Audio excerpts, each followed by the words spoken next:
करते हो। मैं इनसे पूछता हूँ, कुरान आया हम गुनहगार उम्मत के लिए, कुरान आया हम मुसलमानों के लिए। जब कुरान आया आखिरी नबी की उम्मत के लिए, तो उसमें पैगाम आखिरी नबी के उम्मत के लिए है।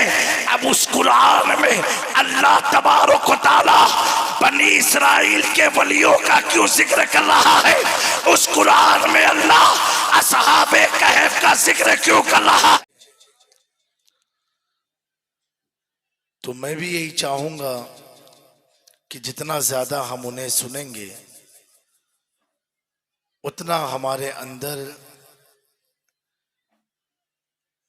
इश्क़ रिसालत मआब सल्लल्लाहु अलैहि वसल्लम में मजीद इजाफा होता रहेगा। बड़ा ही प्यारा पढ़ते हैं। और ये प्रोग्राम बंगाल में हो रहा है ना? उड़ीसा है कि बंगाल है ये? अच्छा, बंगाल है ये। मैं अक्सर कहता हूं कि बंगाल की धरती से मुझे बहुत मोहब्बत है। वो इसलिए कि मेरे जद्दे आला हुजूर मखदूम अशरफ जहांगीर समनानी ने अपनी जिंदगी के तकरीबन 12 साल बंगाल में गुजारे हैं। तो आप बंगाली लोग सुनने के मूड में हैं कि नहीं? हाथ उठा के बताएं जो नहीं सुनेंगे। अच्छा, ये सब नहीं सुनेंगे तो एक बार बंगला अंदाज में दुरूद शरीफ पढ़ लीजिए। अच्छा, यहाँ नहीं पढ़ते हैं? देना मौलाना मोहम्मद। अच्छा, इस तरफ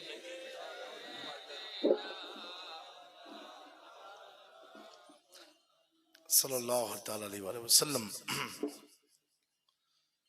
मेरी आवाज से आप समझ सकते होंगे कि बहुत थकान है, क्योंकि अभी उर्स सरकार शाह मीरा खत्म हुआ और उसके बाद प्रोग्राम शुरू हो गए। लेकिन फिर भी हजरत मुनाजिर अहले सुन्नत का हुक्म है तो चंद अल्फाज आपकी खिदमत में पेश करता हूं।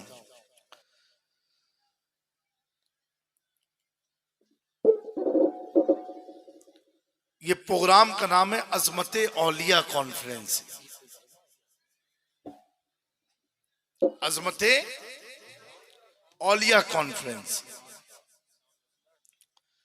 और हजरत दीवान शाह रहमतुल्लाहि ताला अलैह के बगल में बैठ करके हम औलिया का जिक्र कर रहे हैं। बंगाल वालों, ये सोचो, अल्लाह तबारक व तआला कुरान में फरमाता है, बेशक जो कहते हैं कि अल्लाह हमारा रब है और उसी पर कायम होते हैं, तो अल्लाह ताला उन पर फरिश्तों का नुज़ूल फरमाता है। किसका नुज़ूल फरमाता है? फरिश्तों का नुज़ूल फरमाता है। फरिश्तों का नुज़ूल। तो अब तो हर दाढ़ी टोपी वाला कहता अल्लाह हमारा रब है। बोलते हैं ना सब, अल्लाह रब्बी, अल्लाह मेरा रब है। अभी आप भी कहोगे अल्लाह मेरा रब है। बेशक अल्लाह तो सबका रब है। अल्हम्दुलिल्लाह रब्बिल आलमीन। तमाम तारीफ हम उसके लिए जो सारी जहान का पालनहार है, सबका रब है। जो उसे माने उसका भी रब, जो ना माने उसका भी रब वही है। हर चीज का मालिक वो है। तो अल्लाह ने फरमाया, जो कहते अल्लाह हमारा रब है और उसी पर कायम रहता हो, तो ऐसे शख्स के दीदार के लिए अल्लाह फरिश्तों को भेजता है। किसको भेजता है? फरिश्तों को भेजता है। ऐ मेरे फरिश्तों, जाओ रूए जमीन पर मेरे औलिया का, मेरे औलिया की ज़ियारत करो, उनका दीदार करो। ये कौन भेज रहा है? बोलो। और किसको भेज रहा है और किसके लिए भेज रहा है? समझ गए? समझ गए? अब प्यारो ये बताओ, जब छठी आती है, जब 11वीं आती है, जब औलिया का उर्स आता है, हम उनकी तुरबत की ज़ियारत के लिए जाते हैं। फरिश्तों को कौन भेज रहा है? अल्लाह भेज रहा है। और कुछ लोगों को तकलीफ होती है कि तुम दरगाहों पर क्यों जाते हो, तुम इन्हें याद क्यों करते हो, तुम इनके नाम की महफिलें क्यों सजाते हो, तुम इनका जिक्र क्यों करते हो। तो इससे मैंने दो चीज समझी, डॉक्टर साहब की तवज्जो चाहता हूं। दो चीज समझ में आई। जो लोग कहते हैं इनका जिक्र क्यों करते हो, इनको याद क्यों करते हो, इनकी तुरबत की ज़ियारत के लिए क्यों जाया करते हो, वो ये सवाल करते हैं। वो औलिया का जिक्र नहीं करते, वो किसी बुजुर्ग को याद नहीं करते, वो ना करके ये बताते हैं कि उनकी जमात में कोई वली है ही नहीं, और हम जिक्र करके बताते हैं हमारी जमात में अल्लाह के वली।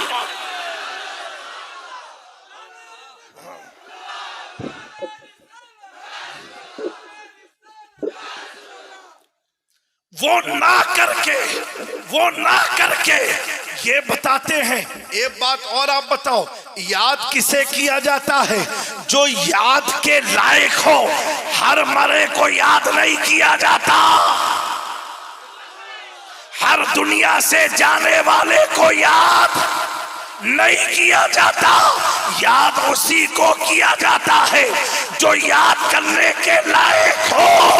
ये याद ना करके बताते हैं इनके पास कोई ऐसा मौलवी है ही नहीं जिसको याद किया जाए। हम याद करके बताते हैं, ले आओ इमाम अहमद रजा की तरह किसी। तो दोस्तों, इनका ना करना हमारा करना, इनका ना करना और हमारा करना, ये अच्छा। फिर कहते हैं अल्लाह और उसके रसूल की बातें किया करो। तो क्या वली का जिक्र करना अल्लाह की बात नहीं है? क्या रसूल का जिक्र करना, क्या वली का जिक्र करना, क्या रसूल की बात नहीं है? एक बात बताओ, थोड़ा सा मूड बन रहा है, मैं आवाज की फिक्र नहीं कर रहा हूं, खाली डर लगता है थोड़ा जब तख्त हिलता है ये। हाँ, बड़े बड़े हादसे हो जाते हैं। बहरहाल आले रसूल भी बैठे हुए हैं और अज़मत औलिया कॉन्फ्रेंस है। मैंने खुद को गिरा लिया है वहां, गिरने वाले जहां संभलते हैं। तो मेरे प्यारो, ये क्या बोलते हैं कि ऐसा अल्लाह की बात किया करो। तो क्या वली का जिक्र करना अल्लाह की बात नहीं है? एक बात बताओ, कुरान किसके लिए आया? नबी के लिए आया, तुम लोग के लिए नहीं। वाह भाई, ये तो पहली बार मैं तो सुना हूं। बंगाल में ऐसे भी लोग हैं। कुरान किसके लिए आया? मोमिनों के लिए, ईमान वालों के लिए। और किस पर आया? बोलो मेरे भैया। नहीं, उर्दू समझ में आती है ना आपको? किस पर नाजिल हुआ? हमारे नबी सल्लल्लाहु अलैहि वसल्लम पर नाजिल हुआ। सही बात है ना? कुरान का एक एक हुरूफ मानना जरूरी है। अब एक बात मुझे ये बताओ, कुरान आया हुजूर की उम्मत के लिए, कुरान आया हम गुनहगारों के लिए, कुरान आया अहले ईमान वालों के लिए। जब ये कहते हैं कि अल्लाह की बात करा करो, ये वलियों का जिक्र क्यों करते हो? आले रसूल की दुआ लेकर के अर्ज कर रहा हूं प्यारो। ये कहते हैं कि वलियों का जिक्र क्यों करते हो? मैं इनसे पूछता हूं, कुरान आया हम गुनहगार उम्मत के लिए, कुरान आया हम मुसलमानों के लिए। जब कुरान आया आखिरी नबी की उम्मत के लिए, तो उसमें पैगाम आखिरी नबी के उम्मत के लिए है। अब उस कुरान में अल्लाह तबारक व तआला बनी इसराइल के वलियों का क्यों जिक्र कर रहा है? उस कुरान में अल्लाह असहाबे कहफ का जिक्र क्यों कर रहा है? पूछो अल्लाह से, ए अल्लाह जब आया उम्मते मोहम्मदी के लिए तो बनी इसराइल के वलियों का जिक्र क्यों? अरे वली की बात छोड़ो, उन वली से अगर कुत्ता जुड़ जाए तो अल्लाह कुत्ते का जिक्र कुरान में करता है। अब पूछो अल्लाह से, ए अल्लाह आया हमारे लिए, ए अल्लाह आया आका की उम्मत के लिए, आया मोहम्मद रसूलुल्लाह की उम्मत के लिए तो बनी इसराइल के वली का जिक्र क्यों है? असहाबे कहफ का जिक्र क्यों है? इतने बेशुमार औलिया का जिक्र क्यों है? सुलेमान अलैहिस्सलाम के तख्त को लाने वाले वली का जिक्र क्यों है? तो पता क्या चला, वली का जिक्र करना ये खुदा की सुन्नत है। वली को याद करना ये खुदा की इसकी सुन्नत है। तो अभी जो हम काम कर रहे हैं अल्लाह की सुन्नत की अदायगी कर रहे हैं। किसकी? और दोस्तों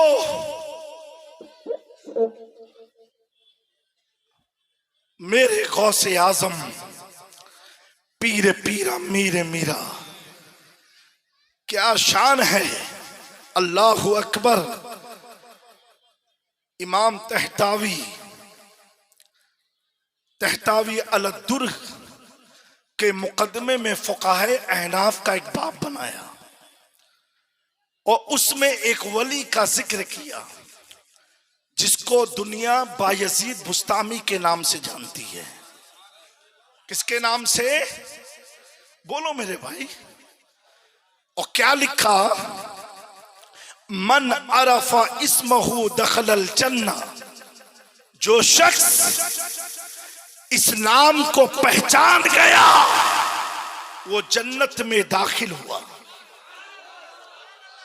फिर लिखते हैं इस्महु तैफूर बिन ईसा, उनका नाम तैफूर बिन ईसा है। ये नाम याद कर लो, तैफूर बिन बायजीद बुस्तामी का नाम। जिसको ये नाम याद रहा, जो इस नाम की मार्फत हासिल कर लिया, अल्लाह उसको अपने फजल से जन्नत अता फरमाएगा। कितना बड़ा नाम है कि जिसका नाम याद हो, जिसके नाम को पहचान लो तो अल्लाह जन्नत अता फरमाए। वो बायजीद बुस्तामी एक हल्के इरादत में बैठे थे और खिताब फरमा रहे थे।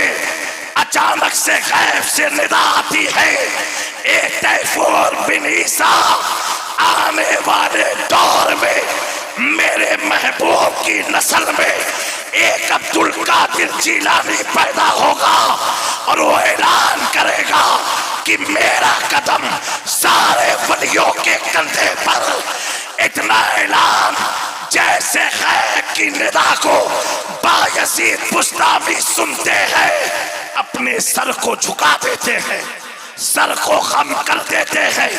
उनके जमाने के कई सौ साल के बाद, अभी गौस पाक पैदा नहीं हुए, गौस पाक दुनिया में आए नहीं, और बायजीद बुस्तामी ने सर को झुका दिया। महफिल खत्म हुई, लोगों ने पूछा हुजूर ऐसा मामला क्या था? तकरीर करते करते आपने अपने सर को झुका दिया। बायजीद बुस्तामी फरमाते हैं मैं बयान कर रहा था, अचानक से गैब से एक आवाज आती है कि मेरे महबूब की नस्ल में एक अब्दुल कादिर पैदा होगा जो ये ऐलान करेगा। तो मैंने उस ऐलान को सुना नहीं, सी हुक्म हुआ, मैंने अपने सर को झुका दिया।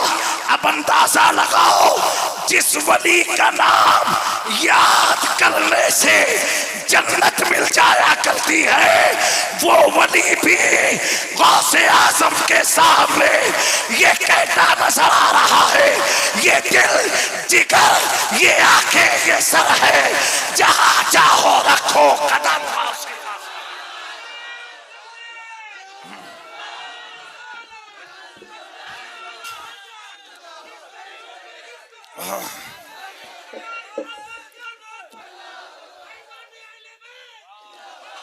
प्यारो, इसी तरीके से बसरा में हजरत शेख अहमद कबीर रिफाई अपने बच्चों को पढ़ा रहे थे, अपने सर को झुका दिया जब ऐलान सुना। जुनैद बगदादी जुमा का खुतबा दे रहे थे और बीच में ऐलान आया, आपने अपने सर को झुका दिया। ए हिंदुस्तान के मुसलमानों, जब खुरासान की पहाड़ी में मेरा ख्वाजा इबादत में मशगूल था, ऐलान हुआ, सर को झुका दिया, तब मेरा इमाम कहता है, ऐलान करता है, वाह क्या मर्तबा से है वाला तेरा, ऊंचे ऊंचों के सरों से कदम आला तेरा। सर भला क्या कोई जाने कि है कैसा तेरा, औलिया मलते हैं आंखें वो है तलवार तेरा। मेरे दोस्तों, शुक्र मनाओ कि तुम उस जमात में हो जिस जमात में गौसे आजम है, जिस जमात में करीम नवाज है, जिस जमात में मखदूम सिमना है, जिस जमात में अलाउल हक मंडवी है, जिस जमात में सिराज अखी अहले हिंद है, जिस जमात में निजामुद्दीन औलिया है, जिस जमात में बाबा फरीदुद्दीन है, जिस जमात में साबिर अलाउद्दीन है, जिस जमात में बाबा कुतुबुद्दीन बख्तियार काकी है, तभी तो मेरा इमाम कहता है, कैसे आकाओं का बंदा है रज़ा, बोल वाले मेरे सरकारों की।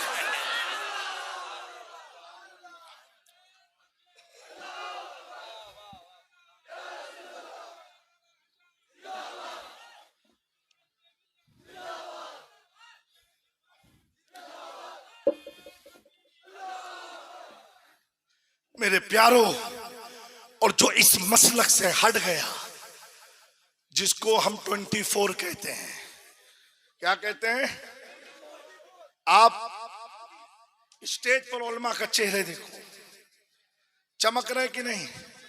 इनका चेहरा देखो,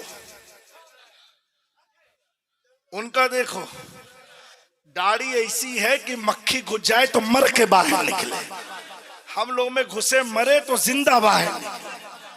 सही बात है कि नहीं? नहीं, सच्ची बात है। पैजामा इतना ऊंचा है कि जिसे कपड़े की कमी हो गई हो, कुर्ता इतना लंबा जैसे औरत की मैक्सी पहन ली हो। मेरे दोस्तों, लाख तुम अल्लाह अल्लाह करते रहो, लेकिन अगर अल्लाह के वली से दूर रहे, एक बात बताऊं मैं आपको, हमें औलिया की जरूरत है, उनको हमारी जरूरत नहीं है। किसको जरूरत है? हमें। मूसा अलैहिस्सलाम ने कहा ना, ये अल्लाह मुझे भी तू अपने वली से मिला दे, ये अल्लाह मिला दे। तो रब ने फरमाया ठीक है, मिलना है, ठीक है, ज्यादा सफर में मछली तैयार कर लेना। क्या तैयार कर लेना? इसलिए बोलते हैं, सूफिया फरमाते हैं कि अगर मछली सफर में लेके चलो तो बरकत वाला सफर होता है। बोलो भाई। और आप लोग तो पूरा मछली ही खाते हो, नाश्ते में भी, खाने में भी, रात में भी, है ना? तभी आपकी नस्ल में इतनी बरकत है कि दिल्ली तक के लोग परेशान है, बंगाल की आबादी कम कैसे की जाए। समझे आप लोग? मछली पकाओ।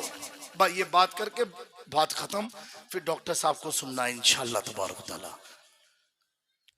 और हजरत मूसा ने अपने साथ हजरत यूशा बिन नून को लिया।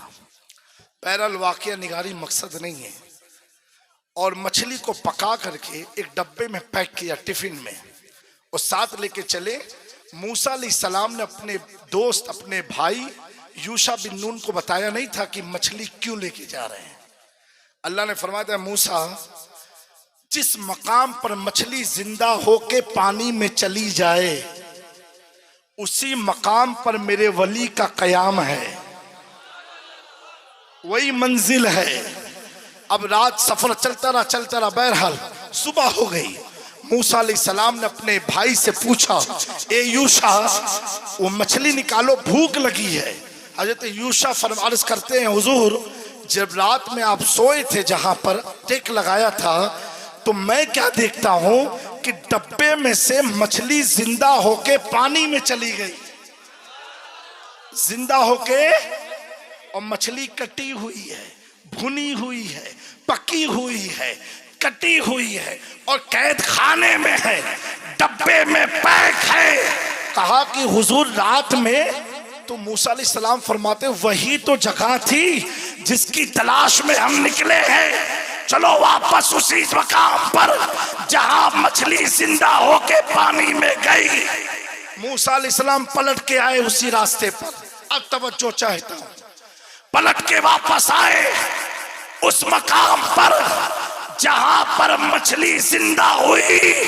सुन्नियों पता क्या चला कि वली जिस जगह बैठ जाए इतनी बरकत वाली होती है वो जगह। अगर कटी हुई, भुनी हुई, पकी हुई एक कैद खाने में मछली हो, बरकते विलायत से वो मछली जिंदा हो जाती है। हम वली की बारगाह में इसलिए जाते हैं जब दुनिया के जख्म ने हमें काट दिया हो, दुनिया के गम ने हमें जला दिया हो। अब अपनी जिंदगी के हुसूल के लिए हम ख्वाजा के दयार में जाते हैं, ख्वाजा की चौखट पर।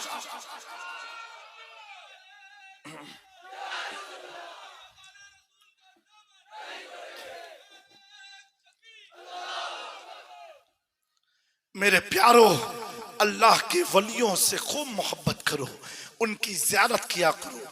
जिसकी ज़ियारत के लिए अल्लाह फरिश्तों को भेजता हो, तो हमें भी जाना चाहिए। जब किसी वली की बारगाह में जाओ तो ये सोचो तुम नहीं गए हो, बल्कि तुम्हारी पढ़ी हुई नमाजें कबूल हुई है, क्योंकि तुमने हर नमाज में कहा है अल्हम्दुलिल्लाहि रब्बिल आलमीन अर्रहमानिर रहीम मालिकि यौमिद्दीन इय्याका नअबुदु व इय्याका नस्तईन इहदिनस सिरातल मुस्तकीम। हम के बाद आप कहते हो ए अल्लाह हमें सीधे रास्ते पर चला। ये आला हज़रत का तर्जुमा है। और 24 ने किया ए अल्लाह सीधा रास्ता दिखा। हमने आला हजरत ने क्या किया, ए अल्लाह चला। उन्होंने कहा ए अल्लाह दिखा दिखा। तो सुन्नियों अपनी इबादत पर नाज करो। हम जब अजमेर गए समझ गए अल्लाह ने चलाया है तभी तो चले। हमारी किस्मत में चलना है, उनकी किस्मत में देखना है। हमारी तकदीर में चलना है, उनकी तकदीर में देखना है। देखने से कोई मंजिल पर नहीं पहुंचता, मंजिल पर पहुंचने के लिए चलना जरूरी है। तभी तो मैं कहता हूं कल क़यामत के दिन हम सुन्नी चल चल के फसले इलाही जन्नत में जाएंगे, वो सुन्नियों को देखते रह जाएंगे, वो देख देख के जहन्नम में जाएंगे। मेरे तुझसे और जन्नत से क्या मतलब, वहां भी दूर हो। हम रसूलुल्लाह के, जन्नत रसूलुल्लाह की। लेकिन प्यारो जन्नत का सौदा इतना आसान भी नहीं है। प्यारे आका सल्लल्लाहु अलैहि वसल्लम का फरमान है कि क़यामत के दिन मैं शफाअत भी कराऊंगा और कुछ लोगों की शिकायत भी करूंगा। किसकी शिकायत करूंगा? हुजूर फरमाते हैं जिसने कुरान की तिलावत नहीं की है। मेरे दोस्तों, फैज़ान अज़मत औलिया कॉन्फ्रेंस में ये अहद करके उठो, कम से कम एक आयत कुरान की हमें डेली पढ़नी है। नहीं खाई सुभान अल्लाह की पढ़नी भी इंशाअल्लाह बोलो ना, पढ़ेंगे ना। मेरे दोस्तों, आप इतना सोचो, जब घर में मैयत होती है उस वक्त आप पबजी खेलते हो कि फेसबुक पर होते हो कि ट्विटर पर होते हो? घर में मैयत हो आप क्या करते हो? कुरान पढ़ते हो ना, तस्बीह पढ़ते हो ना। क्यों पढ़ते हो बताओ, क्यों पढ़ते हो? पढ़ते आप हो, आपकी मैयत को सुकून मिलता है। पढ़ते आप हो, उसके आज़ाब में तकफीफ होती है। पढ़ते आप उसकी कब्र रोशन होती है, पढ़ते आप हो उसको कब्र में आजाब से अल्लाह महफूज फरमा लेता है। तो ऐ नौजवानों, इतना गौर तो करो, जब आपके पढ़े हुए कुरान से मुर्दे को इतना फायदा है तो जिंदे को कितना फायदा मिलता होगा। मेरे प्यारों, कुरान सिर्फ इसाले सवाब के लिए नहीं है, कुरान जिंदगी को बदलने वाली एक किताब है। ऐसी किताब है। अल्लाहु अकबर, अल्लाहु अकबर। मेरे गरीब नवाज जो कुरान पढ़ते थे, पूरा एक कुरान ख़त्म करने के बाद वक्फा लेते थे, फिर एक कुरान मुकम्मल ख़त्म करते थे, फिर खैफ करते थे, फिर एक कुरान मुकम्मल एक नशिस्त में 3 पारे नहीं 3 कुरान को ख़त्म फरमाया करते थे। किसी ने पूछा, हुजूर एक कुरान पढ़ने के बाद आप बीच में रुक क्यों जाते हैं, आप बीच में वक्फा क्यों लेते हैं? ख्वाजा गरीब नवाज फरमाते हैं, जब एक कुरान में पढ़ के खत्म करता हूँ, अब इंतजार ही करता हूँ कि मेरे रब का कोई जवाब आएगा। जब मेरा रब कहता है, मोइनुद्दीन मैंने तेरे पढ़े कुरान को सुन लिया है, फिर मैं दोबारा कुरान पढ़ना शुरू। मेरे दोस्तों, आज ख्वाजा का नारा तो लगाते हैं, लेकिन ख्वाजा की बात कहाँ मानते हैं। प्यारो, गफलत की जिंदगी मत गुजारो, अपने अंदर तब्दीली पैदा करो। हजरत कुछ अहबाब आके कहते हैं कि हजरत दुआ कर दीजिए, चैन नहीं है। मैं मर्द हजरात बड़ी माजरत से कहता हूँ, नौजवानों मैं कहता हूँ, जब तुम्हारे गले में चैन पहन के घूमोगे तो दिल को कहाँ चैन मिलने वाला है। आप कहते हो हजरत रोजी में बरकत नहीं होती है। अरे जिस हाथ को तुमको अल्लाह ने इतना पाक साफ हाथ दिया है, उसमें जब तुम चुल्ले और कड़े पहन के घूमोगे तो रोजी में बरकत कहाँ से आने वाली है। ए मेरे मिल्लत के नौजवानों, वक्त बड़ा नाजुक है। आज भी फिलिस्तीन के हालात को देख करके अपने अंदर तब्दीली पैदा करो, अपने अंदर इंकलाब पैदा करो। मैंने भारत का वो भी नक्शा देखा है, जब दंगे होते हैं हमारी मसाजिद भर जाती है, जब जलजला आता है हमारी मसाजिद भर जाती है, जब इलाके में 1 2 3 मौत वाक़े होती है तो पूरे इलाके में कुरान खानी का इंतजाम किया जाता है।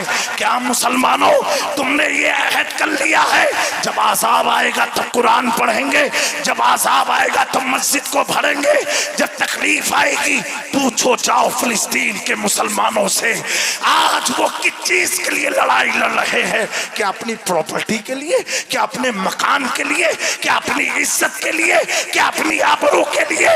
नहीं, सिर्फ एक मस्जिद की तहफ़्फ़ुज़ के लिए अपनी नस्लों को कुर्बान कर रहे हैं, लेकिन खुदा की मस्जिद की भरपूर हिफाजत कर रहे हैं। लेकिन यही हाल अगर हम अपने हाल पर गौर करें, आज हमारी मस्जिद का हाल क्या हो गया, बंगाल में ख़ास तौर से क्या हाल हो गया। फजर में सिर्फ इमाम और मुअज्जिन नज़र आते हैं और कोई नज़र नहीं आता है, और जब बात आ जाए इमाम की तनख्वाह बढ़ानी है तो पूरा महल्ला कहने लगता है इमाम साहब करते क्या है। अरे जब तू मस्जिद में पहुँचेगा तब पता चलेगा इमाम करते क्या है, तू तो कभी गया ही नहीं। ऐ नौजवानों, ऐसी गफलत की जिंदगी मत गुजारो, ऐसी गफलत की जिंदगी मत गुजारो। पूरे वर्ल्ड के हालात बड़े नाजुक से हैं, बड़े कमजोर हैं, लेकिन जिस वक्त तुम ईमान में पावरफुल हो गए, आओ जरा गरीब नवाज की तारीख पर नजर डालो। मेरे ख्वाजा कोई एटम बम नहीं लेकर के आए थे, कोई मिसाइल नहीं लेकर के आए थे, कोई सुपर पावर की ताकत नहीं लेकर के आए थे, कोई उनकी पुष्पनाही के लिए ब्रिटेन अमेरिका का हाथ नहीं था। मेरा ख्वाजा जब आया था तो क्या था, हाथ में मुसल्ला था, हाथ में वोजू का लोटा था, लेकिन जहां बैठ जाया करता था तो बादशाह के जानवर को भी मालूम था ये जगह मामूली नहीं, मोइनुद्दीन चिश्ती की जगह है। मेरे दोस्तों, हाल क्या हुआ, चंद ही अरसे के बाद 90 लाख की तादाद में लोग गरीब नवाज की बारगाह के गुलाम बन गए, मुलाजिम बन गए। क्या देख के बने? अखलाक देख करके बने, किरदार देख करके बने। एक वाकया सुना करके अपनी गुफ्तगू को समेट दूंगा। एक बार क्या हुआ, 2 भी बजने वाले हैं। अजमेर शरीफ में गरीब नवाज की जब 40 की टीम मुकम्मल हुई, कितने लोगों की? 40 मुसलमान जब आपके साथ जमा हुए जो आपके हाथ पर ईमान लाए थे। मेरे प्यारों, जब 40 की टीम बन गई तो पृथ्वीराज चौहान की दरबार में एक उसके सिपाही ने कहा, ए वक्त के राजा, अगर तूने ख्वाजा की रफ्तार को नहीं रोका तो एक वक्त आएगा तेरा नामो निशान मिट जाएगा और मोइनुद्दीन की सल्तनत कायम हो जाएगी। कहा ऐसा क्या मामला है? कहा उसने तो पूरे अन्ना सागर को कूजे में समा दिया, पूरे भारत में हलचल मचा दी। कहा क्या चाहते हो? बादशाह कहता है, वो वजीर कहता है, बादशाह मैं ये चाहता हूँ कि गरीब नवाज मोइनुद्दीन को रोका जाए, इसको शहर बदल करा दिया जाए। अगर नहीं रोका गया तो तुम्हारी रियासत का खात्मा हो जाएगा। अल मुख्तसर में अर्ज करके फिर इंशाअल्लाह मारफानी साहब को हमें सुनना है। अल्लाहु अकबर, अल्लाहु अकबर। उस बादशाह को उसने मशवरा दिया। इस वक्त अजमेर में बहुत बड़ा मुनाजिर है, फिर कहे कुफ्र मुशरिक का बहुत बड़ा मुनाजिर है और वो अपनी जुबान के जादू से मोइनुद्दीन को हरा देगा और हमारी रियासत वापस से कायम हो जाएगी। अल्लाहु अकबर। ये बात ख्वाजा गरीब नवाज तक पहुंची कि गरीब नवाज तक पहुंची कि पृथ्वीराज चौहान चाहता है तुमसे एक मुनाजरा कराने को। मेरे गरीब नवाज ने फरमाया, मैं एक फ़कीर सा आदमी हूँ, मैं तो अजनबी हूँ, मैं तो फारस की धरती से आया हूँ, मुझ फ़कीर से मुनाजरा करने से क्या फ़ायदा है? कहा नहीं नहीं, मुनाजरा तुमसे कराया जाएगा। बहरहाल उस जमाने का सबसे बड़ा पंडित जिसे रामदेव कहा जाता था, आज भी हमारे भारत का कोई है, बहरहाल उसको मुनाजरे के लिए चुना गया। एक मैदान तैयार हुआ, उनकी तरफ से रामदेव बैठा, यहाँ से ख्वाजा गरीब नवाज बैठे और बैठने के बाद मुनाजरा जब शुरू होता है वो गरीब नवाज पर अटैक करता है, वहदानियत की दलील पूछता है, रिसालत के बारे में पूछता है। हर सवाल में मेरे ख्वाजा गरीब नवाज जवाब नहीं दे रहे हैं, सिर्फ मुस्कुरा रहे हैं, सिर्फ मुस्कुरा रहे हैं। आखिर में वो साधु गुस्से में नाराज हो गया। कहा मोइनुद्दीन, जब तुझे किसी सवाल का जवाब नहीं आता था तो तू मुनाजरा तय क्यों किया? मेरे ख्वाजा अब भी मुस्कुरा रहे हैं। अब वो ख्वाजा को गाली बकने लगा, ख्वाजा के माँ बाप को गाली बकने लगा, महफिल के माहौल को खराब करने लगा। फिर भी मेरे ख्वाजा मुस्कुरा रहे हैं, कोई जवाब नहीं दे रहे हैं।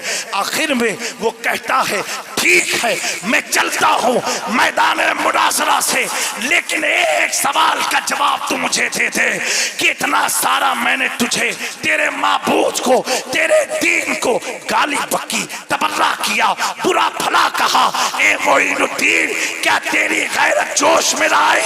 मेरे ख्वाजा अब जवाब दे रहे हैं। मेरे ख्वाजा फरमाते हैं, सुन सुन, तू तो क्या क्या बोला मैंने सब सुना, लेकिन मैं मुस्कुरा इसलिए रहा था क्योंकि तेरी पेशानी पर, मैं तेरी पेशानी पर ईमान की रोशनी देख रहा हूँ, ईमान की रोशनी देख रहा हूँ।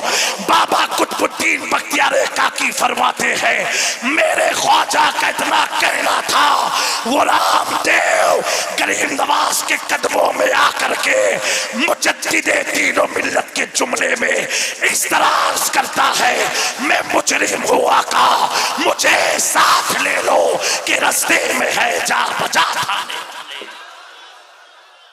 मेरे दोस्तों, मेरे प्यारों, ख्वाजा से मोहब्बत करने वालों, वक्त बड़ा नाजुक है, अपने आप को संभाल लो। मेरी माँ बहनों, आप भी नमाज की पाबंदी करो, तिलावत कुरान करो, कम से कम एक बार कुरान को खोल करके, पढ़ना नहीं आता तो ये बोलना भी बड़ा अफसोस है, लेकिन कम से कम उंगली घुमा लिया करो। प्यारे आका ने फरमाया, 3 चीज को देखना इबादत है, एक काबे को देखना इबादत, एक माँ के चेहरे को देखना इबादत, एक कुरान को देखना इबादत। मेरे प्यारो, जिंदगी में कुरान को अपने हाथ की जीनत बना लो। ये हाथ कभी दुनियादार के दरवाजे पर नहीं उठेगा। अल्लाह तुम्हारे हाथ की हिफाजत फरमाएगा, तुम्हारे घर की हिफाजत फरमाएगा। और मैं कहना चाहता हूँ माँ बाप से कि अपने बच्चे बच्चियों की वही तरबियत दो। दुनिया आगे बढ़ रही है, आगे नहीं बढ़ रही है, दुनिया क़यामत के करीब बढ़ रही है, क़यामत के पास जा रही है। अपने बच्चों की पर निगरानी रखो, उनके दिल में उलमा की सादात की मोहब्बत पैदा करो, उन्हें मस्जिद की तरफ भेजा करो, नमाज जुमा के लिए, 5 वक्त की नमाज के लिए इसका तुम आदी बना दो। इंशाअल्लाह तबारक व तआला जब तुम दुनिया में नहीं रहोगे, जब यही बच्चे आदत के मुताबिक हय्या अलस सलाह की सदा पर घर से निकल के मस्जिद की तरफ जाएंगे, अल्लाह तुझे तेरी कब्र में सुकून अता फरमाएगा, करार अता फरमाएगा, आज़ाब से तेरी कब्र को नजात अता फरमाएगा। अस्तगफिरुल्लाह रब्बी मिन कुल्लि ज़म्बि व अतूबु इलैहि व मा अलैना इल्लल बलाग। अस्सलामु अलैकुम व रहमतुल्लाहि तआला व बरकातहू।